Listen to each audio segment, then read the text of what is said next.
VIP duty में आ रही police गाड़ी को भालेरी के पास ट्रोले ने मारी टक्कर। हादसे में एसएचओ सहित 6 पुलिसकर्मी घायल। 2 महिला कांस्टेबल को लाया गया राजकीय भर्ती अस्पताल।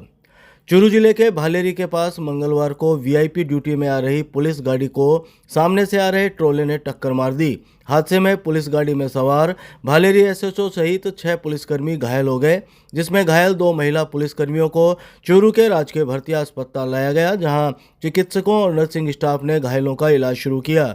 सूचना के बाद अस्पताल चौकी पुलिस ने मामले की जानकारी जुटाई। भालेरी थाना अधिकारी फरमान ने सुबह 11 बजे करीब बताया कि चूरू में राज्यपाल हरिभाऊ बांगड़े का दौरा होने की वजह से सुबह पुलिस गाड़ी से चूरू आ रहे थे।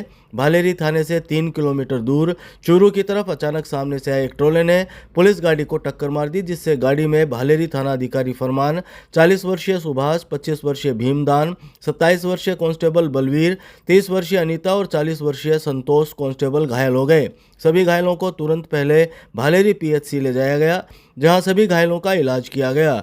गंभीर घायल महिला कांस्टेबल संतोष और अनीता के गंभीर चोट होने की वजह से दोनों को निजी वाहन से चूरू के राजकीय भर्ती अस्पताल के आपातकालीन वार्ड लाया गया, जहां उनका इलाज किया गया। राज्यपाल के दौरे को लेकर चाक चौबंद रही पुलिस व्यवस्था। छावनी में तब्दील हुआ पुराना कलेक्ट्रेट परिसर। राजस्थान के राज्यपाल हरिभाऊ किशनराव बागड़े मंगलवार को चूरू दौरे पर रहे। इस दौरान पुलिस की चाक चौबंद व्यवस्था रही। पुराने कलेक्ट्रेट परिसर को छावनी में तब्दील कर दिया गया। यहाँ चप्पे चप्पे पर पुलिस के जवानों को तैनात किया गया। पुलिस के द्वारा सुरक्षा इतनी कड़ी की गई कि कलेक्ट्रेट के मुख्य गेट पर भी पुलिस का पहरा रहा। मंगलवार सुबह 6:30 बजे से दोपहर 3 बजे तक पुलिस को तैनात किया गया था। आरएससी बीकानेर के 51 जवानों के द्वारा राज्यपाल को गार्ड ऑफ ऑनर दिया गया था। डीएसपी सुनील झाझड़िया ने शाम 7 बजे करीब जानकारी देते हुए बताया कि सुरक्षा व्यवस्था को लेकर 300 से अधिक पुलिस अधिकारी और जवानों को तैनात किया गया था। एसपी जय यादव की निगरानी में सुरक्षा चाक चौबंद रही। उन्होंने बताया कि सुरक्षा व्यवस्था में सुजानगढ़, राजगढ़ और चूरू के एएसपी, तारानगर, सरदारशहर, राजगढ़, चूरू के डीएसपी सहित जिले के थानों के थाना अधिकारी भी तैनात किए गए। यह सुरक्षा व्यवस्था कलेक्ट्रेट परिसर, रूट लाइन और सर्किट हाउस में की गई। मानदेय बढ़ोतरी, संसाधन और भत्ते की मांग को लेकर राजगढ़ की आंगनबाड़ी कार्यकर्ताओं ने कलेक्ट्रेट में जिला कलेक्टर को दिया ज्ञापन। चूरू जिले के राजगढ़ तहसील की आंगनबाड़ी कार्यकर्ताओं ने मंगलवार को मानदेय, संसाधन और भत्ते इत्यादि की मांग को लेकर चूरू कलेक्ट्रेट में जिला कलेक्टर को ज्ञापन दिया।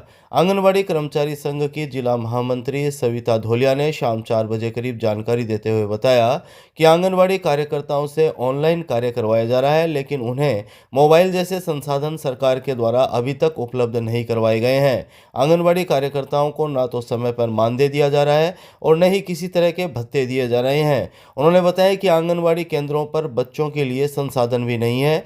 आंगनबाड़ी केंद्रों की व्यवस्था सुधारने और मानदेय में बढ़ोतरी आदि की मांग को लेकर यह ज्ञापन दिया गया है। जिला कलेक्टर को ज्ञापन दिया है, उसमें हमने हमारी राज्य स्तरीय और केंद्र स्तरीय मांगों को लेकर दिया। आंगनबाड़ी कार्यकर्ताओं को बिना मोबाइल दिए ही ऑनलाइन काम के लिए प्रेशर दिया जा रहा है और समय पर न तो कोई मानदेय दिया जा रहा है, न कोई इंसेंटिव दिया जा रहा है और न कोई स्टेशनरी के हमारे यहाँ टाइट फंड के पैसे दिए जा रहे हैं।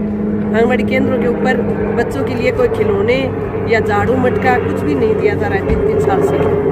इसलिए हमने आज आंगनबाड़ी केंद्रों की व्यवस्था सुधारने और आंगनबाड़ी कार्यकर्ताओं के मानदेय में केंद्र सरकार ने 2018 के बाद में कोई भी बढ़ोतरी नहीं की, उसकी बढ़ोतरी के लिए भी हमने ये मांग पत्र लिखा है कि हमारी जो मांगे हैं उनके ऊपर सरकार ध्यान दे और हमारी मांगों को पूरा करे। हाँ, राजगढ़ से हैं। राज्यपाल हरिभाऊ किशनराव बागड़े ने सर्किट हाउस में भाजपा कार्यकर्ताओं को किया संबोधित। कहा, राजस्थान वीरों और वीरांगनाओं की धरती। राजस्थान के राज्यपाल हरिभाऊ किशनराव बागड़े ने मंगलवार को चूरू सर्किट हाउस में भाजपा कार्यकर्ताओं, स्थानीय उद्योगपतियों और सामाजिक संगठनों के कार्यकर्ताओं के साथ मुलाकात की। उनके सर्किट हाउस पहुंचने पर विधायक हरलाल सारण, भाजपा जिला अध्यक्ष बसंत शर्मा ने स्वागत किया। सर्किट हाउस में राज्यपाल हरिभाऊ किशनराव बागड़े ने दोपहर करीब 2 बजे उपस्थित लोगों को संबोधित करते हुए कहा कि राजस्थान की धरती वीरों और वीरांगनाओं की धरती है। यहाँ के रणबांकुरों ने ही विदेशी आक्रांताओं को देश में आने से रोका। बप्पा रावल ने तो अफगानिस्तान तक मुगलों का पीछा किया था। उन्होंने कहा कि प्रधानमंत्री नरेंद्र मोदी ने कहा है कि हम स्वतंत्रता की शताब्दी भी मनाएंगे। जब हम स्वतंत्रता की शताब्दी मनाएंगे तो हमारी प्रगति की ताकत विश्व देखेगा। हमारी आर्थिक स्थिति में सुधार हुआ है। आने वाले 2-3 सालों में हम विश्व में तीसरे स्थान तक जाएंगे। उन्होंने कहा कि वर्तमान समय में राजस्थान विकसित प्रदेश बने, इसके लिए हम सब मिलकर कार्य करें। उन्होंने केंद्र और प्रदेश की सरकार के कार्यों की चर्चा करते हुए कहा कि सरकार के लोक कल्याणकारी कार्यों से आज देश और प्रदेश के लोग लाभान्वित हो रहे हैं। उन्होंने प्रधानमंत्री नरेंद्र मोदी के नेतृत्व वाली केंद्र सरकार के कार्यों की चर्चा करते हुए कहा कि उनके कार्यों से आज देश की छवि विश्व भर में अच्छी बनी है। आज केंद्र सरकार 80 करोड़ लोगों को मुफ्त अनाज दे रही है, जो उसकी संवेदनशीलता को दर्शाता है। राज्यपाल ने चूरू के लोगों को परिश्रमी और जुझारू बताते हुए कहा कि यह धरती मौसम के अनुसार भले ही शुष्क हो, लेकिन यहाँ के लोगों में जो अपनत्व और मैत्री भाव रहता है वह अनुकरणीय है। गांव मुंदीताल के खेत में युवक को सांप ने काटा, तबीयत बिगड़ी तो पहुंचे जिला अस्पताल। चूरू जिले की राजगढ़ तहसील के गांव मुंदीताल के खेत में एक युवक को जहरीले सांप ने काट लिया। जब उसकी तबीयत बिगड़ी तो 5 दिन के बाद मंगलवार को परिजन उसे चूरू के राजकीय भरतिया जिला अस्पताल के आपातकालीन वार्ड लेकर पहुंचे, जहां चिकित्सकों और नर्सिंग स्टाफ ने उसका इलाज शुरू किया। अस्पताल में युवक की मां ने शाम 6 बजे करीब बताया कि वे राजगढ़ तहसील के गांव मुंदीताल की रहने वाले हैं।